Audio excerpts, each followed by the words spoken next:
All right, welcome back to the Empty Gym podcast.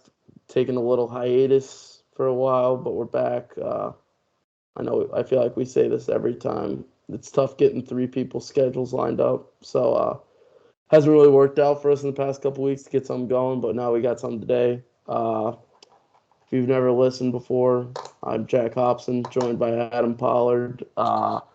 Today we're gonna obviously it's kind of middle of the summer, running out of stuff to talk about a little bit, so we're gonna do a draft. Before that, we're gonna talk about the NBA and NHL drafts as well as mixing a little baseball in there too. But I guess let's start out with the NBA draft. Uh, to no surprise, Victor Wembanyama going number one to the Spurs.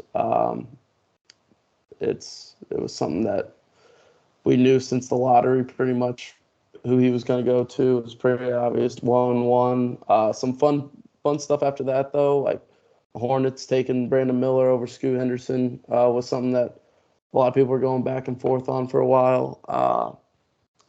Like the big thing being like if Scoot could play with LaMelo or not. I feel like was talked about a lot, but even though this was kind of a clear cut 1-1, I thought it was still an interesting draft and still a fun draft.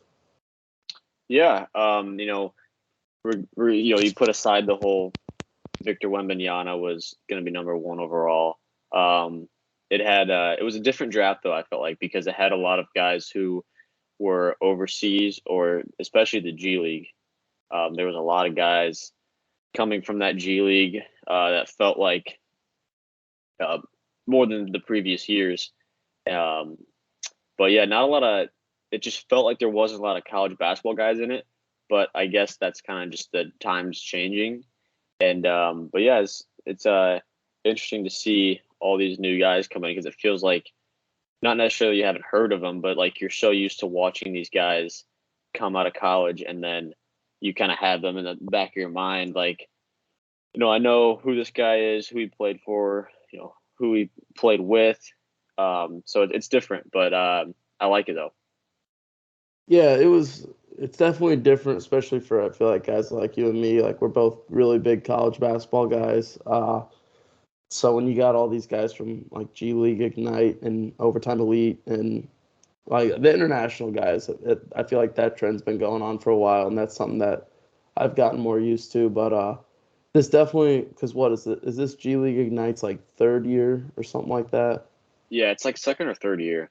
So it's relatively new, but it's like that's something that trying to get used to as well. Like, because I'll be honest, like I watched the draft and there are a lot of names where I'd like never heard of them Yeah, until draft boards started coming out, and I see like what's his name like Osmar Thompson and Amen or yeah, so Amen and Asar Thompson. Asar, yeah. So it's like I'm seeing these guys.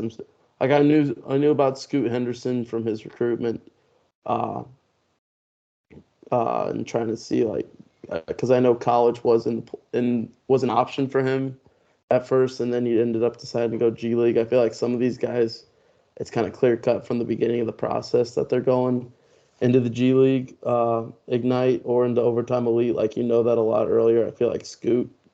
I might even be remembering this wrong, but I feel like Scoot waited a little bit longer to decide. So that was a name that like I remembered from recruiting, but so like I feel like it was still interesting and fun. Like the draft's always fun. I always like kind of turning my phone off during the draft, and because I hate when like all the picks are spoiled, especially when you're streaming it on like the ESPN app or YouTube TV and you're not watching it like live with cable or anything. Like you can probably find out the picks like 2 minutes before you actually see it on TV, which is always annoying. But I mean, it's always fun, but like for me, it's kind of getting tougher to watch it when not as many college guys are in it. Just gets kind of not frustrating, but it's like you're just seeing all these guys where it's like I just have like no idea who these It's not guys what we're are really. used to. Yeah, Yeah, so it's just something I'm trying to get used to. Still interesting, still fun. We did get a uh, college guy picked number two, which is solid. I always like when the college guys go early and kind of try to. Like, I think G League Ignite and Overtime Elite, like they're out there, but I feel like they're gonna go away sooner rather than later. Honestly, especially with NIL being around. But some kids are just never going to want to go to school. Like, you just got to deal with that. But it was nice to see a college kid, Brandon Miller, be able to go number 2. Like, great college career, even though it was only 1 year. But I mean, it's just that's the toughest thing for me. It's just like I see these guys and I just have no clue who their names are, but it's still fun, I guess. Yeah. What you were saying about the when you gotta turn your phone off. When I get the see my phone and I see the ESPN app coming on my home screen, it's just like a force of habit to where like I'll tap on it and almost I think it was like picks 6 through 10. It happened to me and it was just like a force of habit where I would just see who the pick was and then 30 seconds later I'd watch it and I was like, I just gotta put my phone on the other side of the room. I do have a quick. It's not necessarily a theory. Maybe it's more of a take. Okay. Um, Scoot Henderson. I think. I think he's gonna be very good, and I think that when you look at this draft class, um, 6 to 8 years in the future, in the future, I feel like I nothing to take away from Wembanyama. I think because he is very good and you would definitely still pick him 1-1. But I think the gap between Scoot Henderson and Victor Wembanyama is going to close up, where it's like even if the Spurs did pick Scoot Henderson, I feel like they still would be all right. I just think he's going to be very good, and I think he's going to fit well in this league. He kind of plays like a Westbrook or a Ja Morant, and those guys have flourished in the league, like a hard-nosed point guard. But I think he's going to be very good. Yeah, I think like not to relate him to Zion for Wembanyama, but I feel like it's kind of similar in the sense of like they're both like coming out of college for Zion, uh, France for Wembanyama. Like they're two just like absolute physical specimens that you don't see very often. And we've seen so far with Zion that his body's breaking down and not really like not being able to stay on the court for even like half a season, it feels like.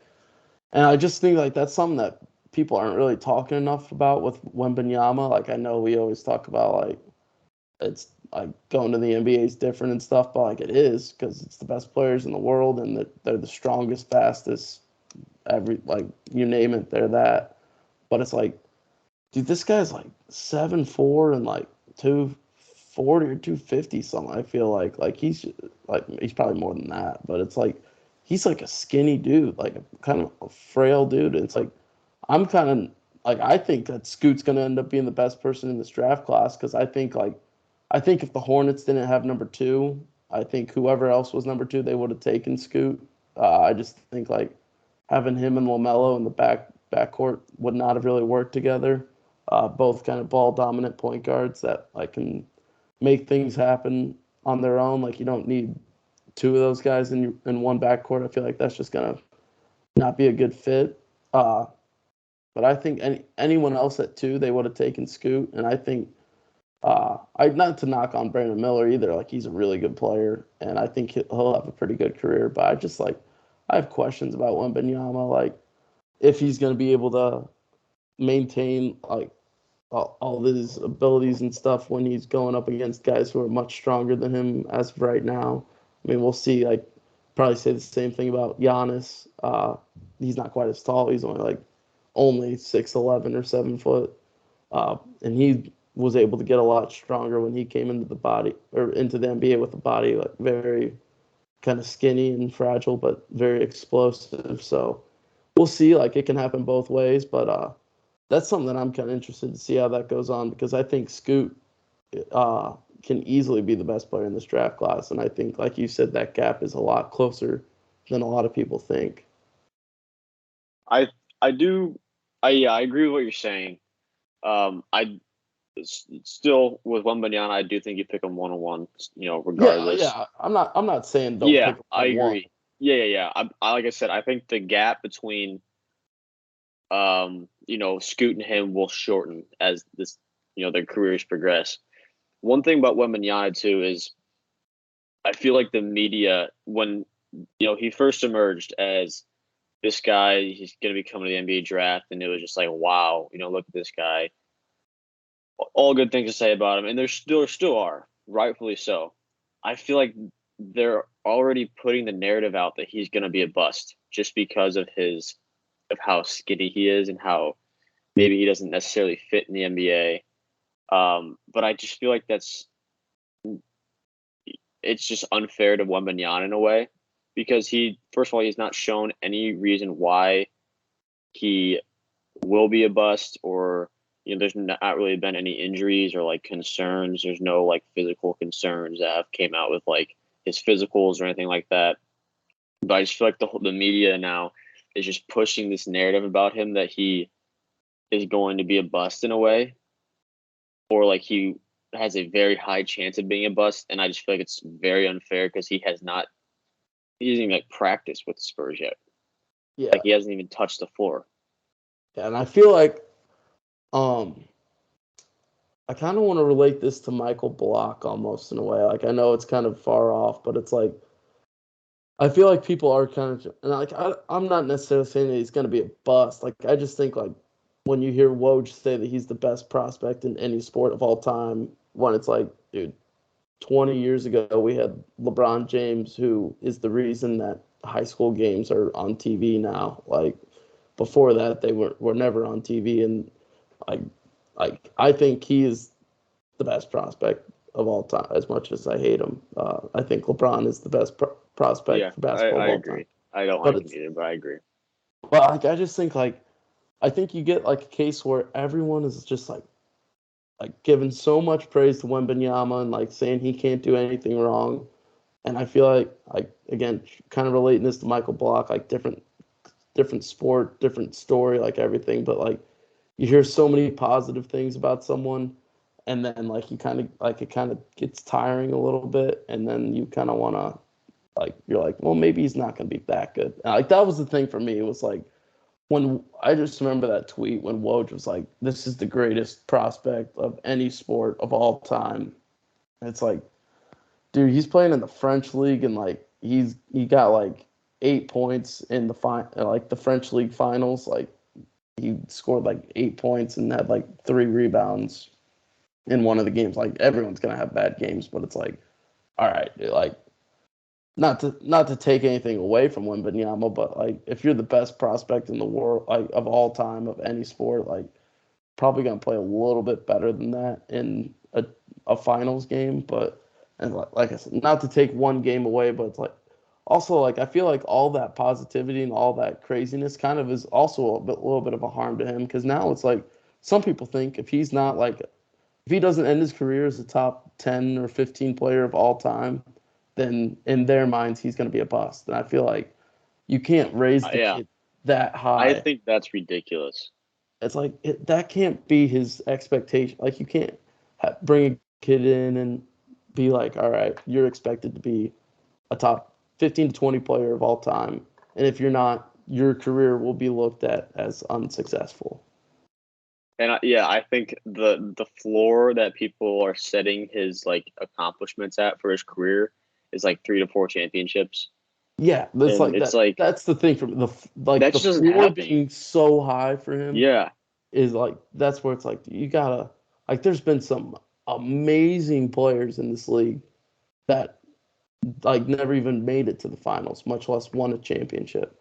It's like you can't. Basketball is not to sound like an old head or anything, but basketball is 5 players on the court. It's not just one. Like I feel like it's one of the sports where like one player can impact the team more than any other sport. I mean, like it's up there with quarterback of football. Like, if you don't have a good quarterback, it makes it really tough to have a good team. But like if you don't have if you have 4 bad players and one really, really good player, he can lift your team up in basketball a lot more than any other sport. But it's still he can't solely take you to a championship. I feel like, and yeah, I agree, and I it's think especially multiple championships. yes, And I think when he has a strand of like 3 or 4 games where he doesn't necessarily play that good, I think it is going to be blown way out of proportion. Yep. And it's like, we'll have like 3 games where he goes 12 points, 11 points, and then 8 points. And I think once that stretch happens, it's like, oh my gosh, bust. He can't compete. He's too skinny. He's getting bullied. And I just think it's unfair in a way. Yeah. All right. That's probably enough one, but yeah, I'm gonna talk. We got We had a lot of women. we got a lot of rest of the draft talk about. You got more notes on it than I do. You probably know more about these guys than I do. All I want to say is shout out Illinois alum Brandon Pajemski going 19th in the draft. All you have to do to be an alum is go to one class. So technically, he's an Illinois alum. Not necessarily loving what he's saying about Coach Underwood, but you know what? Illinois alum in the draft, so I'll take it. But what else do you got on the draft? I do want to talk about that real quick, though. Yeah. Nothing to take away from him. And this is something I had written down too, was the Warriors picked him at 19. And you had Cam Whitmore still sitting on the board, who was like a top 10 pick. He easily could have gone top 10. And he fits that team so well, Cam Whitmore does. And when the Warriors got up, I was like, wow, they're going to get a steal here. And little side tangent here. I think they got a steal in the second round with Trace Jackson Davis. I'm going to put that up there. Yeah. But I just thought it was a kind of a questionable pick for the Warriors. Because where did Whitmore end up going? He went 20 to the Rockets right after that, which the Rockets, I think, they had a pretty good draft. And I don't think they necessarily have the past couple years. Because I'm Jalen Green, I don't think he's that good. I just don't. I don't think Jabari Smith was as high as people praised him to be in last year's draft. Like, I don't think he was on the same level as Paolo or, even Chet, really. But I think the Rockets kind of knocked out of the park, and they got Cam Whitmore to fall to them at 20. But I just was kind of scratching my head when the Warriors picked him over Whitmore. It just, like, even if Whitmore's not on the board, it just didn't make any sense to me. Like, you have Steph, you just got Chris Paul, which that also, we can talk about that too. That didn't make any sense to me. It's like, are you going to put the best point guard in the world off the ball? Because Chris Paul, you can't play Chris Paul off the ball. Like, that's the only thing Chris Paul does not fit the Warriors at all. There's not a single part of Chris Paul's game. Okay, I shouldn't say that. A lot of Chris Paul's game does not translate to the Golden State Warriors brand of basketball. He's a good player. Like, I think he's still a good player, and I think if he got the right fit, he could still be good. But it's like, are you going to bring him off the bench? Because, like, is he going to agree to go off the bench? Like, it's just, they gave up a lot for him, too. I do, as much as I love watching Jordan Poole and the Warriors, and I do think he is good, he had a very rough playoffs and season to say. Yeah. His contract was very big, and if the Warriors want to keep this championship window open, I think they needed to get rid of his contract and him. So, I guess semi-win for the Warriors, but you brought in Chris Paul. Nothing to take away from Chris Paul at all. I think he gets a lot of hate where he doesn't deserve, because people don't understand how hard it is to actually win an NBA championship. They just think that what we were just talking about. Yeah, like if you're good, he's a top at least top 10 point guard of all time. But like always no rings. It's very hard to win an NBA championship. Yeah, I mean, I don't if the Warriors didn't pick up Chris Paul, and Cam Whitmore wasn't still on the board, I would say this Pajemski pick wouldn't be that terrible. But it just didn't make any sense to me. But I don't know. Also, I forgot to mention this off the top. Apologize for the YouTube viewers. Currently do not have power in my house right now due to a storm, so using a flashlight off my phone for light right now. And hoping and praying that my computer will have enough battery to get us through this podcast. So we might have to cut it short, but we're gonna try and get through everything. But forgot to say that off the top. But I guess Adam, you got any more draft notes that you want to go through? I do. I just have a couple. Pretty cool, I guess, for the Amen and Asar Thompson twins to go 4 and 5.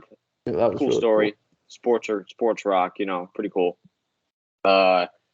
Grady Dick, I do like the fit and the fit for him in Toronto. I don't like his outfit. I thought it was atrocious.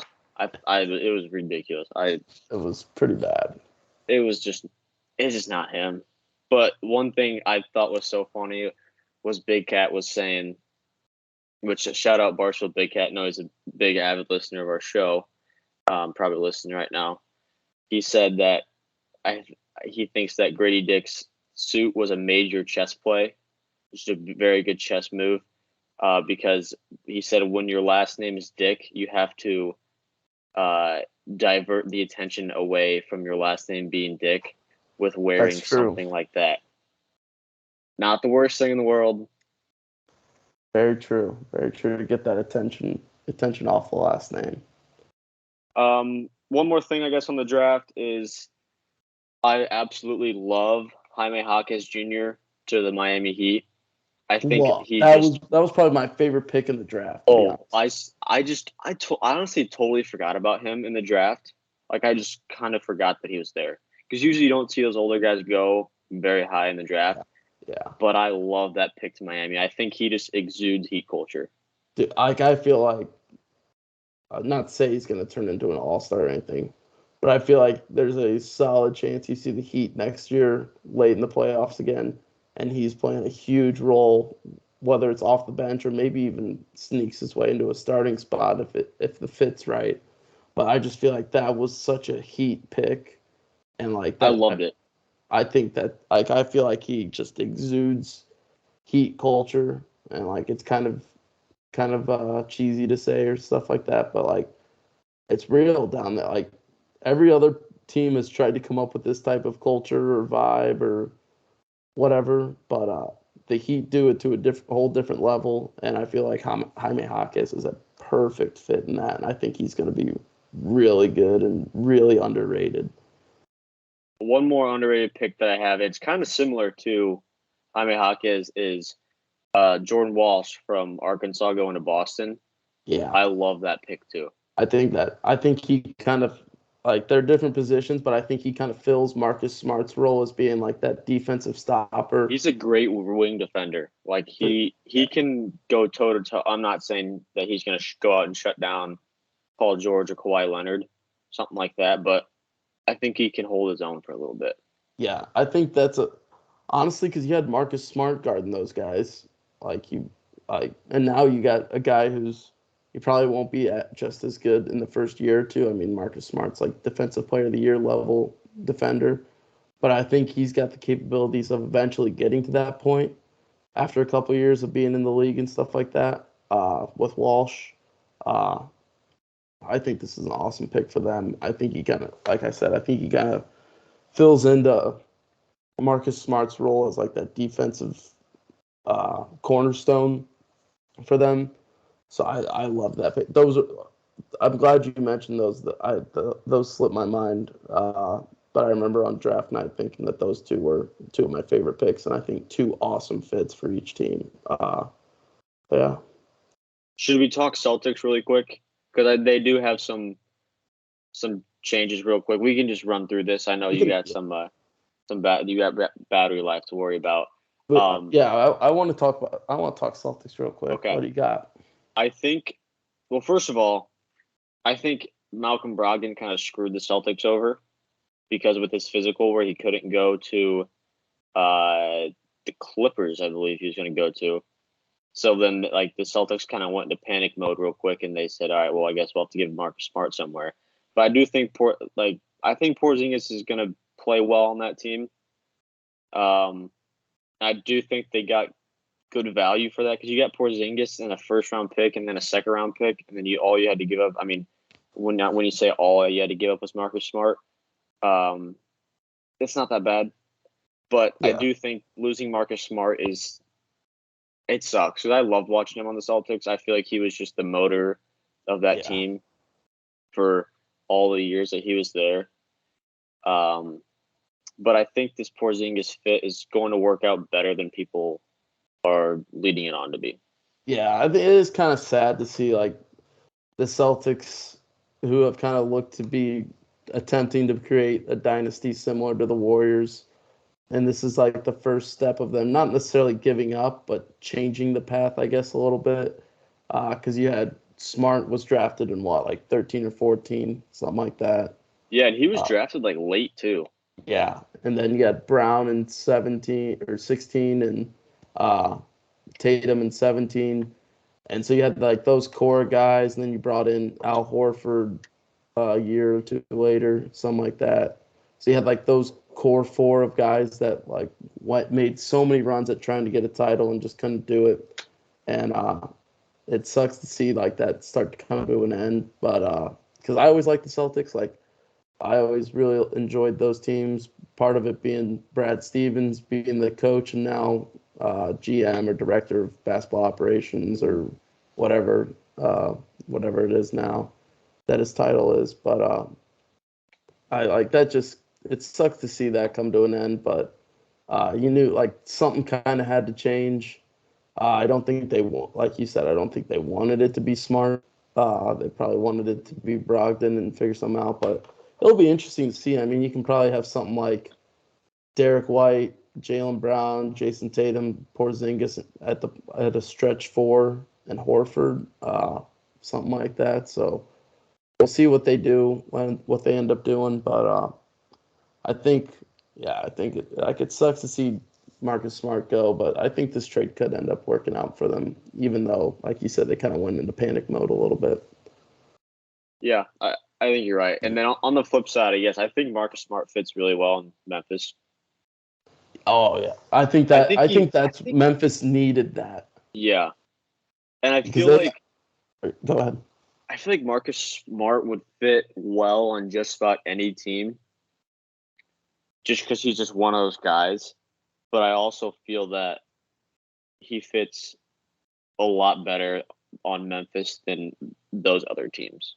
Yeah, because I feel like him from Memphis is kind of like, and it's crazy to kind of say that now. Like, I feel like it was just yesterday when Marcus Smart was like considered young in the league, but like, Mm-hmm. I'm not say he's old, but he's like a more established, experienced veteran, and he can kind of go in there and you got all these young guys with John, Bain, who's relatively young. Dylan Brooks is not there anymore. At least I don't believe he will be. Jaren Jackson. So you got a bunch of these young guys. I feel like who are super talented, but didn't really like understand what was going on in a sense. Like if that makes sense. But and now you bring a guy in who's got not championship experience, but played in the finals, played in multiple Eastern Conference finals, and I feel like that's a great fit for them to kind of like have that veteran guy who's been there before, like he was on the Celtics, a defensive presence that can kind of help out a Grizzlies team that can score the ball at will and can defend when they want to. But I feel like there was a lot of times where it looked like they didn't necessarily want to. So I feel like that's a great pickup for them too. I do like it. Yeah. All right. Any other NBA or Top of my head, no. I mean, I could go on about anything in the NBA for hours, but yeah. It was funny. We were talking about this pre-recording. We were like, hopefully we can drag the draft out to like the draft in NBA out to like 10, 15 minutes and end up being 30 pretty easily. wow, it has. So funny how that works like that. But we do have a computer battery to worry about. We're still at 49%, so should be fine. But NHL draft, we don't have much on this except for Connor Bedard is officially a Chicago Blackhawk. I love it. I absolutely love it. It's awesome. It's great. It's the It start of feels a new good. dynasty. Uh, I think it's try not to get my hopes too excited for next year. I feel like next year's still going to be like, if we could sneak into the playoffs, that'd be awesome.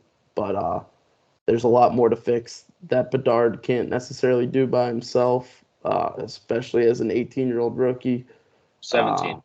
17. Uh, but it's awesome. I feel like we're like 2 years away from being consistently in the playoffs. Because I think you get a guy like Bedard, and honestly, I feel like there's gonna be a lot of guys who like hit free agency or something like that, and they're gonna be like, you know what, like I want to go play with the guy because like you saw with Edmonton when McDavid got drafted, like they weren't a good team, and then you got a bunch of guys who come like they also built up the system pretty well too, but you got a bunch of guys who came into Edmonton because they're like, we got Connor McDavid, like we got the best player in the world, and now you got Connor Bedard who in the league right now is probably already like top 100, which like doesn't sound that crazy, but when you think about it, like when you come into the league as like a top, like one of the 100 best players in like a 300 or 350 or 400 whatever person league it is, like when you're already in like the top 25% of the league before you've even had a puck drop in your career, like he's pretty insane talent. So I'm excited to see where this goes. I'm hoping you can kind of like this year. I feel like it's all about being scrappy, which is kind of like a generous term for being bad, but like just be scrappy, show that the guys here want to change the culture from what it's been the last couple of years, and then you can get other guys to kind of start joining in on it and turn this into something pretty good. And we also got to like this morning in the second round, we got one of like the top 3 or 4 goalies, I think, in the draft. Let's go. I didn't know that. How about that? Yeah, I just saw it when I was scrolling through Twitter this morning, laying in my bed. But apparently, we got a really good goalie too. So, and the pick we got had at 19. Apparently, he's like insane too. Hmm? I mean, not Like not Oliver Moore, does that sound right? yeah, something like that. That's talking hockey right there. He was on Team USA for at the World Juniors. So we're building. One thing too, um, I think I've said this before, but where I work at, I got coworkers who love hockey and they know hockey like we know college basketball. So I'm just the only thing I ever say is Bedard, Bedard, Bedard. That's it. That's all I got. But we did have a trade pre-draft with the Bruins. We got Taylor Hall, I believe his name is, and then somebody else. We traded away two bombs, but I found out this morning when I looked up his name that he was the number 1 overall pick in 2013, I believe. All right. So how about that? And then I asked all my coworkers, and they said it's actually a very good trade. And like, hey, Blackhawks are all the way back. Do you know what position he plays? Nope, didn't get that far. All right, maybe he's a future linesman with McDavid. Maybe he's helping defend David. So I don't know either. So we'll find out game 1. I did see last night we played at the Penguins game 1, I think, was what the promo said. So I don't know. I can't remember for sure. But game 1, we're on national TV. I know that for a fact. Oh, yeah. I'll be tuned in with my Bedard jersey. Yeah, I was shout out to one of our biggest listeners, Lynn Hobson. It was his birthday yesterday. By the time I get this out, hopefully I have power at some time tonight, and I can get this out tonight. If not, might be out tomorrow morning. So by then it'll be 2 days later. But it was his birthday. Forgot to get him a birthday present for a little bit. Did step up actually. I will say I did get him. We got tickets to the practice round at the PGA Championship next year. At Valhalla in Louisville, so did figure something out. But I did tell him that his birthday present was Connor Bedard, and so he got that. But also, I was thinking about it. I was like I was all set. The second he gets drafted and it's official, I'm buying a jersey. Took a look at the bank account. Gonna have to wait a few paychecks for that to happen. But the Bedard jersey will be in by game 1. I can promise you that. I'll be wearing a Bedard jersey on night one. Somehow, some way. I second that. I'll be there. Might take a couple paychecks, but somehow, some way, we're gonna get there. We'll get there. But yeah, can't imagine you do. But any other hockey? Have any other hockey notes? I don't know. All right, I was talking hockey. Yep. Blackhawks got Bedard. That's all that matters. I mean, that's who all we really need to cares say. about the rest of the draft? Yeah. All right. We'll talk a little baseball real quick, and then we'll get into our draft. Cubs kind of looked like they were going to be good for a little bit. Now we've lost 3 in a row. Don't know how we're playing tonight. I don't think the game's even started yet. I think it's at 8 o'clock my time. But looked like we were going to be good. We won like 12 out of 15 or 11 out of 14 or something like that. I was feeling good again. I was like starting to watch games again, trying to pretend like I cared for a little bit. And we lost 3 in a row. So now I kind of don't care. The London series was cool with the Cardinals. It was. That was very cool. Cardinals are not very good. No, we're not. But hey, Nolan Arenado is the starter for the All-Star game. That's what we can hold our hat on right now. All right, I can almost guarantee you the Cubs have no All-Star starters. I don't know for a fact, but I feel pretty. Maybe Stroman might be in there. Maybe he probably won't be Stroman. starting, but he'll probably be in there. We'll probably get him and Steele, and that'll be it. Maybe Dansby. I don't know how good of a year he's having anymore. I remember he started off crazy because like the first week of the year, the first like 3 weeks when we were like started out the year really good. I was like watching every game and I was like, man, it'd be pretty good. Then we lost like 10 out of 12 or something like that. And I was like, all right, maybe next year. But yeah, might have a couple starting pitchers in there. I did see. So my boss is like huge. Like all the people I work with are huge baseball guys. So like when I'm in the office, it does just MLB Network on all the time. And they got like the bottom line thing, and I always see like every 30 minutes they show like NL ERA leaders, and it's like I can't remember who's one, but then it's like Stroman's at 2 and Steele's at 3, and I'm like, so how do we suck so bad if we have two of the top 3 leaders in NL ERA? But I think if we just combined our teams and just took your guys' pitching and then our defense and just lineup in general, not your defense. Are like, see that's the thing is, on paper, besides Arenado, in the past, like 2 years ago we had the most Gold Gloves on a team ever. I mean, we did have Yachty, but we have Contreras now, but he stinks. But I feel like if we took your guys' pitching and threw it over here, vice versa, we'd be a very good team. We should, yeah. Maybe we should pitch that idea. Cubs and Cards combined, and we'll see how that goes over. Any other baseball talk? Yeah, more baseball. Braves, very good. Braves are insane. Mets suck. Mets suck. Rays. Shout out Frank the Tank. I don't know if you saw, but Frank the Tank made a appearance. Frank Fleming, that is, on national TV. He was shown right before. He was on the camera on TV. And then the Mets hit a home run, and they panned back to him, and he virtually had the same exact facial expression, which I thought was just, perfect Frank the Tank there. It was great. He's definitely one of a kind. Working on a hot spot right now, so I'm trying to bring up the MLB standings because I kind of want to play a little game with you, and hopefully this can work. My goal is to just say a team, and you have to tell me if they're doing good or bad this year, and see if you're right or not. Okay, I'm in. I'm shooting for 50%. All right, we'll do. All right, here we go. All right, we'll do 3. We'll do one team from each division, and you have to tell me if they're doing good or not. Okay. All right, trying to pull this up now. Are you by good? You mean over 500? Yeah, let's do that. Let's go over 500 or under 500. We'll start with the AL East.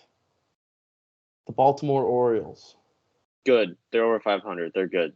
They are very good. I know actually. Yeah, if they were in Adley Rutschman. any other division, they would be either leading it or like a game or two out, except for the one they're in, and if they were in the AL East. But the Rays are just so good that they're 5.5 back. But they're playing very good this year.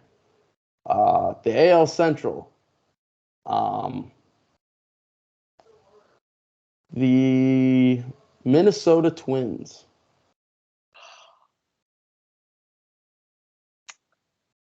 I think they're under 500. That was a little bit of a trick question. Yes, they are under 500. They are also leading the AL Central. Are they actually? That's how bad the AL Central is. So the Twins and the Guardians are tied for first. The Twins are 40 and 42, and the Guardians are 39 and 41. And then you get the Tigers 4 back at 35 and 45.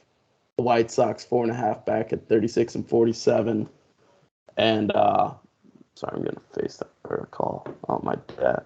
All right, he'll hear this on the podcast and know that I was in one. I'm trying to get this situation. And then the Royals are 16.5 back at 23 and 58.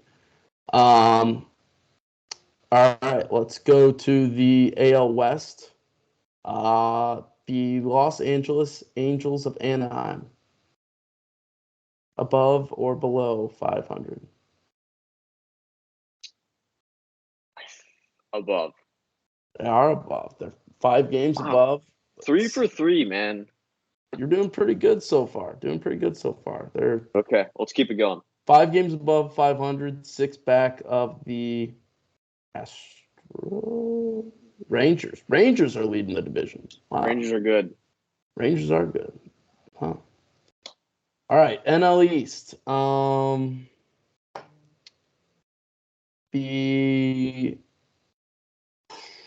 Which one do I want to pick? The Miami Marlins.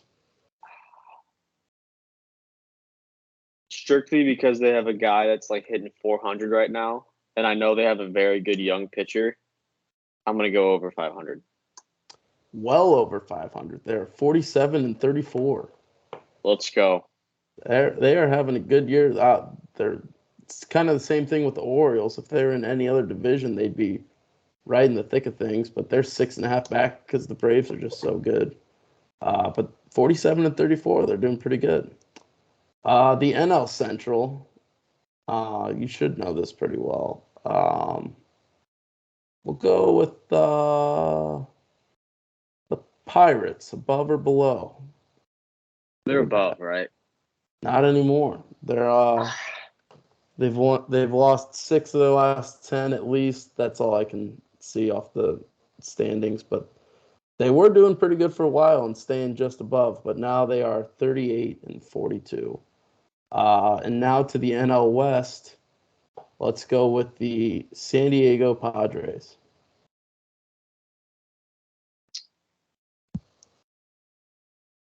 I'm gonna say under but not by much. They are 7 games under 500. Okay.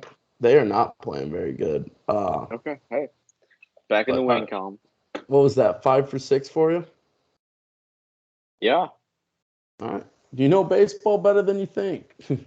I know ball. He knows ball. All right. So that was talking baseball. That was talking baseball. All right. Should we get into this draft? Let's do it. I'm excited. All right. I don't have a coin. Do you have a coin to flip? I have my phone. How about that? That's good enough. Yeah. I have something that we could flip, but I don't want to say it on air. I know what it is. Do you want heads or tails? Heads, you go first. Tails, I go first. I want tails. Tails never fails. Heads, I go first. Tails, you go first. It is tails. All right, tails never fails. First pick of the draft, and this is not a snake draft. We're only 2 guys, so I feel like it's a very deep draft. So, talk about this pre-air. We're just going to go back and forth. Yep. I don't think we've even said what the draft is yet. We haven't. No. So the draft is college mascots. Live or costume. It can go either way. I feel like the first couple picks will probably be live. I might probably shouldn't have said that because now you know my draft board, but uh, I feel like that was pretty obvious though. Like the live mascots are just way cooler than the costume ones, but still very deep draft. But yeah, like you said, but yeah, I'll go first. I'm gonna go with my 1-1. Might not necessarily be other people's 1-1. As I was doing my research, I'm gonna go with Ralphie the Buffalo from Colorado. Okay. Um, I I know like it. there's a very popular 1-1, especially in SEC country. Uh, but I just think having the Buffalo, seeing the Buffalo run out of the tunnel is so cool. Um, I mean, like it'd be cooler if Colorado was good. Like I remember even growing up, like I know we weren't in the heyday of Colorado football, which was like the '90s and '80s, and they were really insane. The only reason I know that is because like they played Illinois in a game once in the '80s, and my dad was telling me about it. But they were like really insane in the '80s and '90s. But I remember even growing up, like they were still solid. I remember like there was big Colorado games growing up, like when you'd watch. ESPN on a Saturday night, like Colorado was playing like Nebraska. Like that's back in the good old days with the Big 12 pre-conference realignment. But uh, I always thought it so cool, like seeing like a night game or like sunset in Colorado, which Colorado Stadium also just beautiful. Uh, but seeing the Buffalo run out, that did it for me for 1-1. I think it's a very good pick. Yes, I like it. Um, See, there's so many to choose from here. It's tough to. It's I don't have a clear cut 1-1. I that was like my clear cut, or not my clear cut 1-1. It was my 1-1 just by barely. Like I just leaned that By way vibes. mostly from like vibes and like nostalgia of like remembering watching Colorado games growing up. But it's a Okay, very for deep draft. it is a very deep draft. For my 1-1, I'm gonna take the Oregon Duck. That was that was the one costume that I thought could sneak its way. And like originally we were supposed to have at least one, maybe two other people on tonight for this draft. And I thought, especially if it went to four people, uh, that the Oregon Duck could be the like one costume that could sneak its way on. Uh, but he's hilarious and he's a staple. Who's the best? I should have known. Should have known from the shirt that you had something up your sleeve. Would you have taken him? Would you have taken him 1-1? Probably. I think we. I don't know, but probably. There's just something about the Oregon Duck. I don't know why. It's awesome. It's awesome. Synonymous with Lee Corso as well. Who I have another pick that is also hopefully that doesn't give it away too much and that it doesn't get taken. But uh, like all these costumes basically are ones that I'm going off based on seeing Corso in them, and like it's just hilarious. But that's another great one. I'm torn between two for my second pick. Um,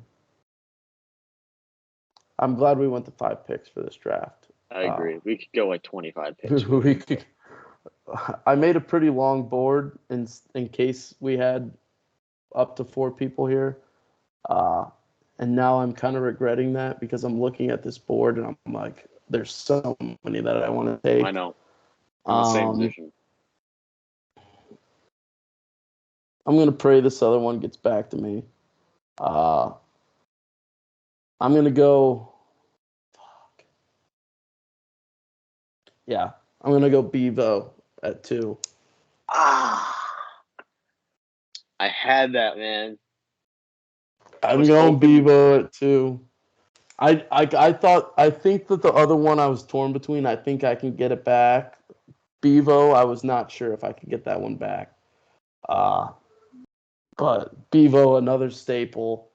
There was all the video of him nearly attacking another potential pick on this board is always hilarious. A little dog. Hopefully that doesn't give it away too much, but also just like seeing like when they pan the camera to Bevo and you're like, there's like a big ass like actual longhorn in this stadium right now. Same thing with the buffalo where it's like these are like dangerous animals. Oh yeah. And they're just like in a football stadium. Mm-hmm. And like we It's don't think awesome. anything of it. It's just like it makes me proud to be a college football fan. It's just like I feel like a lot of these are more synonymous with football. There's Mm-hmm. one that is more basketball, obviously, and I'm guessing he might be on your board.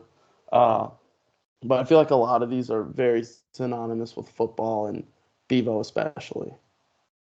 It's a great pick, and that really hurts because I was going to go Bevo with my second pick. So now, because now I don't like that because now I have to think more. Because there's ones that I want to pick, but then I'm like, this one could fall to me, could fall back to me. I don't know. Okay. That's Second why pick. it's almost tougher going with just two people I because you're know. like when there's like four people, you can be like, all right, I can live with this one not getting back to me because there's three other people. Yes. If we were doing the snake, it could be up to six other picks before you get another one. And but like when it's just two people, you're like, all right, I'm only going against one person. Like, is he gonna pick this or is he not? I could lose this pick in the next round if I don't take it now, or I could get it at 5 if I wanted to. It's like it's tough strategy when it's only two people. Okay. I think I've made up my mind here, and you may have alluded to this a little bit, but I'm gonna go with Uga. That that was that It's was not the one I was between, but that was he was up there. there's just something when you watch a Georgia football game. I mean, it does help that they are very good at football, and that's just like that state and that university is just football, football, football. But there's when it just pans the screen and he's just chilling there, laying down, enjoying everything. It's just there's just something about it.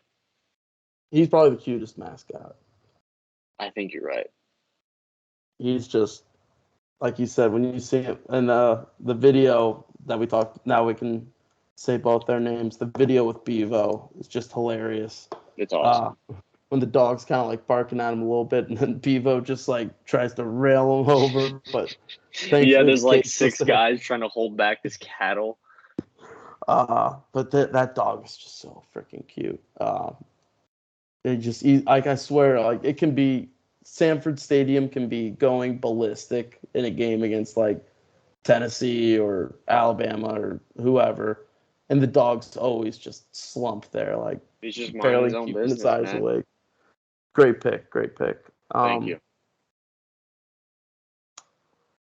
I know I can get this one later, so I'm not gonna take it. I'm gonna stay. I'm gonna stay with the live animal. I'm going Mike the Tiger from LSU, specifically the live one. The mascot one is cool, but specifically the live tiger. That one probably for the best is one that they don't bring to the game, but I feel like every game they always kind of like go like when they're coming in from a commercial or something, they like show a video of them. Uh, so that could be a tough pick where it's like he's not really there, so like you don't see him as much. But I just think like having a live tiger as a mascot's also insane. And it does. It's like the Georgia pick. It's LSU is everyone in that state is LSU, LSU, LSU. It's just like it's like Diego Maradona for Argentina. You know, to like have that kind of to reference it in a way. It's just Yeah. that's a good pick. Thank you. Thank you. All right, you're up. Man, I'm so torn. There's just so many. The honorable mentions is going to be Oh, I crazy. know. I'm ready to rattle this list off. I'm tired of hiding these picks. I just I want to know. talk about them. Um, for my third pick, I am going to go with Brutus the Buckeye. That was going to be my next pick.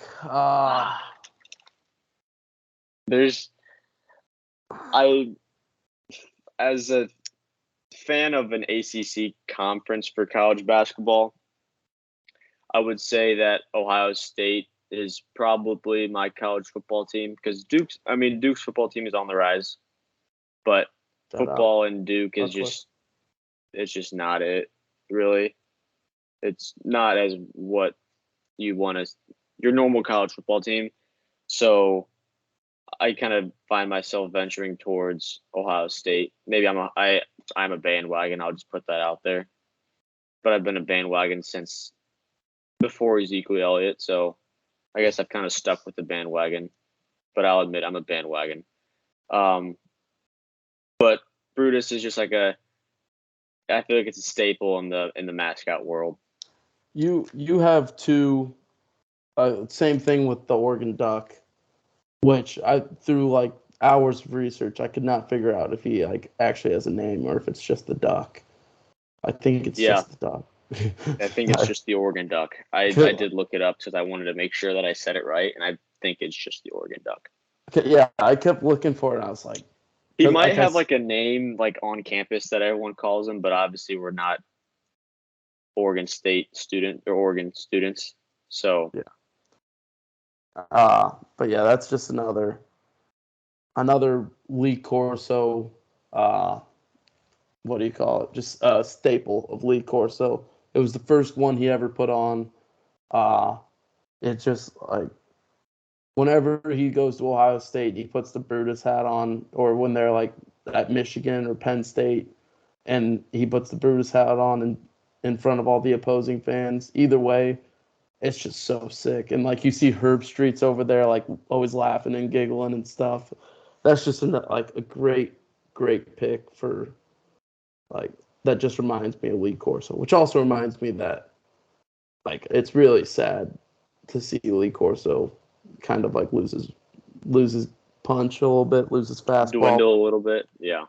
But I hope they let him stay on as long as he wants and don't even if he only comes on for the beginning, which is basically what he does now. He comes on for the beginning, he does a couple segments throughout the time, and then he comes on for the picks at the end. But I just hope they let him do that as long as he wants. Which is also one more side tangent about Lee Corso. He had a freaking stroke, and he still came back and was able to do this at football guy at a pretty solid level for a while.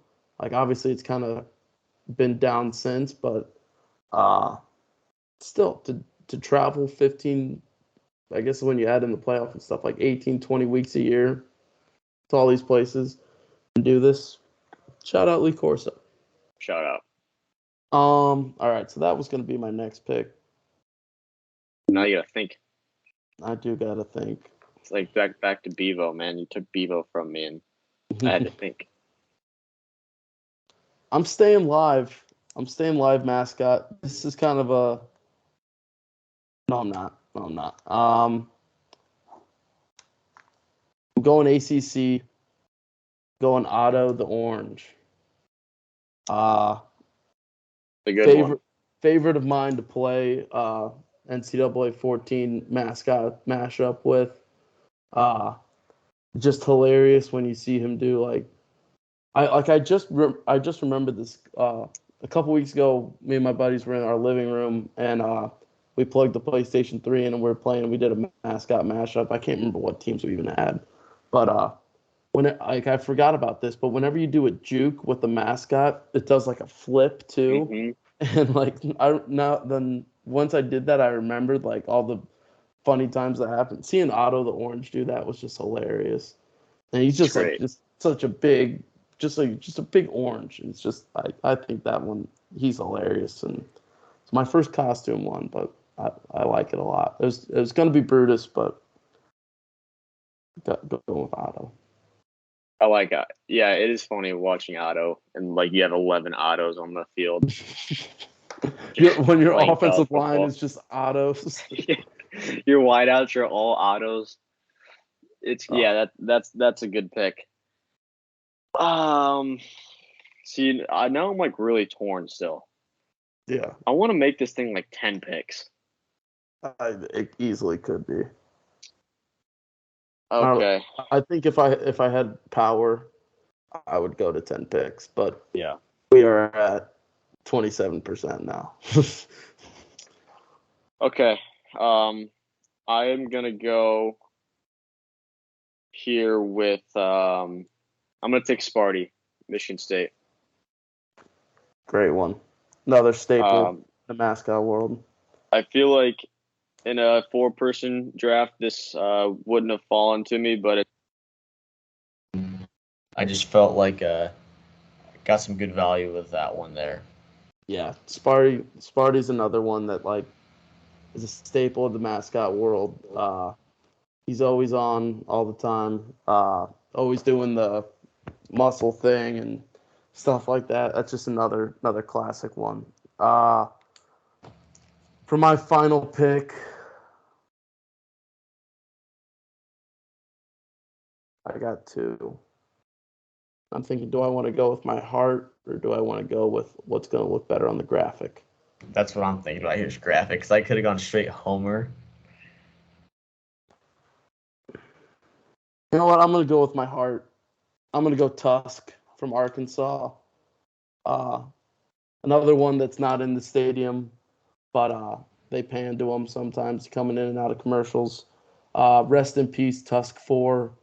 I remember he died like the night before an Arkansas basketball game. So I bet on Arkansas that day, and they won by like 20. It was awesome. That's awesome. Some things are bigger than sports. But now they got a new Tusk the 5th, and he's looking good, looking solid. So you know what? I'm going with Tusk. Also, shout out to the hometown Morton Hogs. Always was the Razorback logo is just sick, and then having an actual Razorback. I wish we had an actual Razorback at our games in high school. Awesome.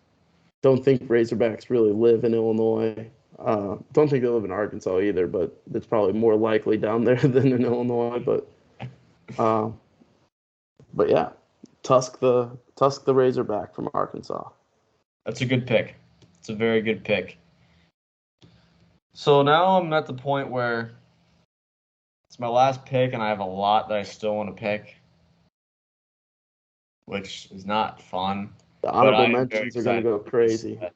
This honorable mention list, because I could go so many routes that I could have on the graphic. But I'm still going to talk about these regardless, but I would love to have one that's on the graphic.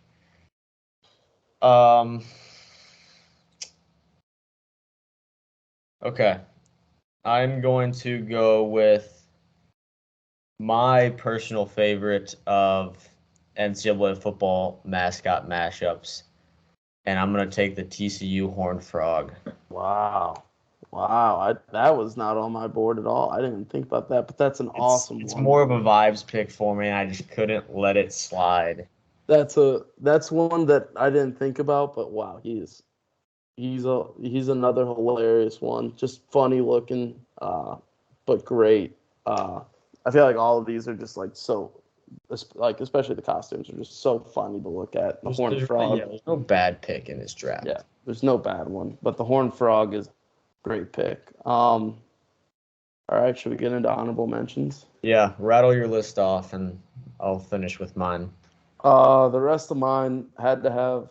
I probably should have taken this, but didn't. Blue, the Bulldog from Butler. I have a personal vendetta against Blue, especially Blue the 4th. He was like 1 year old when I came to Butler as a freshman, and my first weekend here, so they were like walking the dog around, and I think like my Snapchat and Instagram was filled with pictures of Blue for like 2 hours straight, and I just couldn't escape it. Not like ever since then, I've kind of not liked him as much, which is not his fault. I've seen him in the back hallways at Hinkle sometimes and giving him some pets and belly rubs, but so he's warming up to me. So I kind of blame blame the girls at Butler for making me not like him as much, for clogging my social media. But Blue's a That's fair. great guy, great dog. He is a lazy dog though. Every time, right before he's about to run out the tunnel, Evan, who is his owner and the guy who like leads him around, great guy as well. Shout out Evan. Uh, Blue's like he has to drag Blue out. Like Blue's just trying to sleep the whole time. He's just like laying on the floor, and then he always turns it on for showtime and runs down the court when the team comes on the court. So shout out Blue. I got Dubs from Washington, the dog, another husky that's just cute as can be, as well as Jonathan. I believe they're on the 16th. I think was just introduced this week actually at UConn. Jonathan the 16th, another very cute husky. Um, Cosmo the Cougar from Yep. BYU. That was on my I just list like as him well. because Great all performances. all the dances are hilarious. And then a classic one, another great one on NCAA football, Big Red from Western Kentucky. Yep. Just the Big Red blob is just hilarious. But that was the rest of my draft board. My draft board is a lot deeper than that. I'll just rattle some of them off. Um, let's see here. I had Cosmo the Cougar, another one for NCAA football, the Stanford tree. Yeah, That's always hilarious. classic one. I Uh, meant to write that down and I forgot to. yeah. Bucky the Badger had that. Um, Albert Gator from Florida. That was up there too. I had Boomer Sooner. I was thinking of going honestly Boomer Sooner or Uga for my second pick, Yeah, and then I totally just remembered that I had Boomer Sooner written down on my list just now. the actual horses or the mask or like the costume. The actual horses. Yeah, those are Hilarious video sweet. when that whole entire uh the wagon tipped over. Yeah, That's a funny video. yeah, I had the Hokie Bird from Virginia Tech. That was one that was gonna, if this was a 3 or 4 man draft, that I was gonna consider. The Leprechaun from Notre Dame. That was giving me some thought too. Obviously, had to throw the Duke Blue Devil in there. I'm surprised you didn't take that I one. know I didn't want to go too homer with that. I felt like that fits me than more than like the graphic and the polls. One that I don't think you had, but if I did not get the Oregon Duck, I was gonna pick this guy because they're very similar. They look very similar. But it's Sebastian the Ibis from Miami. Yeah, I think that's a top tier mascot there. yeah, that's another great one. Very similar to the duck. Not quite as good, but he's right up there. Hmm. But yeah, that was the end of my list there. All right. Well, that was a fun one. We'll try. Well, like I said, we're Roach couldn't make it tonight for certain reasons that we don't have to dive into, but hoping to get him back on soon. Hoping for some of these drafts that we can get a fourth person on as well, a guest. We'll kind of rotate that out based on the topic. Um, we're not going to pretend that this is our idea by any means. I feel like every podcast and every sports show does this in the summer, some kind of thing like this. So we're not going to pretend like this is ours. But I mean, we can't talk about baseball forever, especially when we don't know it that well. We follow our teams, and that's about it. But it's just a fun way to get through the summer, getting close to football season. I believe we are 65 days away from week one, or I guess technically 63 away from week one, because it starts on Thursday, for NCAA, and then like It's a fifth, Thursday too for NFL. yeah, and then like 59 or something like that away from week zero, highlighted by Notre Dame and uh, Navy over in Ireland. So getting close to college football season being back, NFL right after that.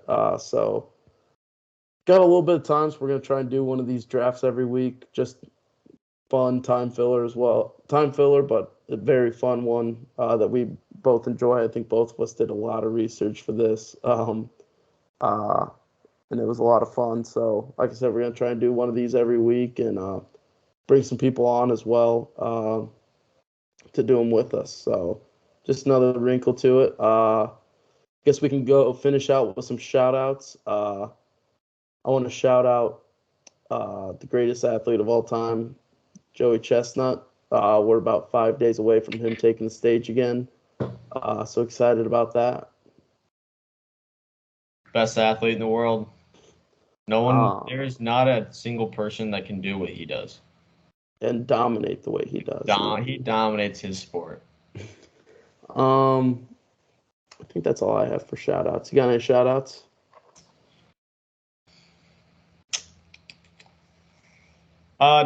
No shout outs for me today.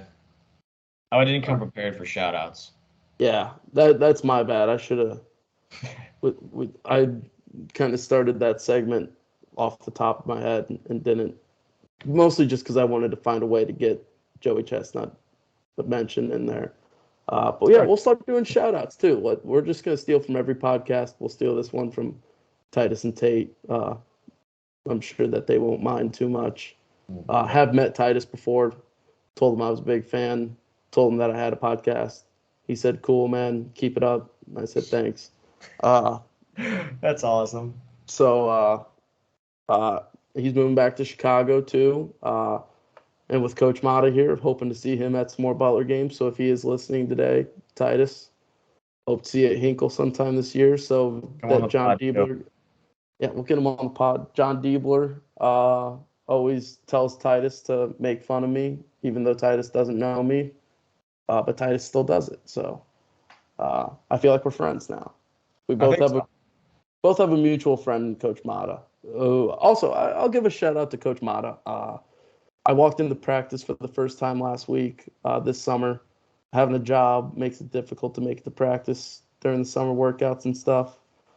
So I popped my head in for the first time this summer, and I took 3 steps into the gym, and he just started laughing at me. And I walked up, and I was like, "What's up, coach?" And he's like, "Pardon the language here," but he goes, "What the fuck happened to your hair?"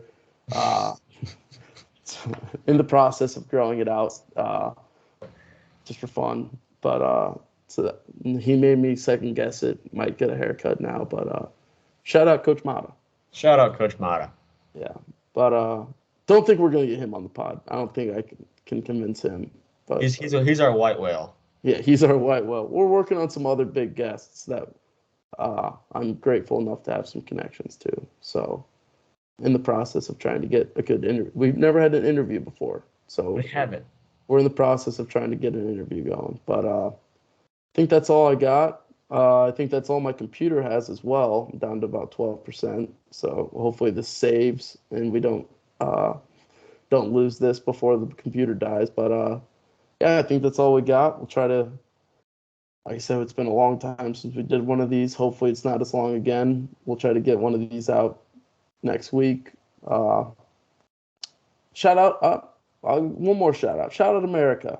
We probably won't have another one before 4th of July. So happy 4th to you. Be safe. Call an Uber. Call your mom. Call your dad. Yes. Drink responsibly. Yeah, I think that's all I got. Like I said, we'll try to get one of these back again next week. Maybe a little post 4th. Getting our draft going. I know we got a couple topics that we've been talking about wanting to get in. So hopefully we'll have a good one for you next week, and hopefully we can get a guest for it. But I think I've said this 4 times already, but all right, that's it. Follow Twitter, subscribe to the YouTube. Subscribe to the YouTube, follow Twitter, like, comment, subscribe. All that jazz. Yeah, all right. For the last time, that's it. We'll see you guys next week.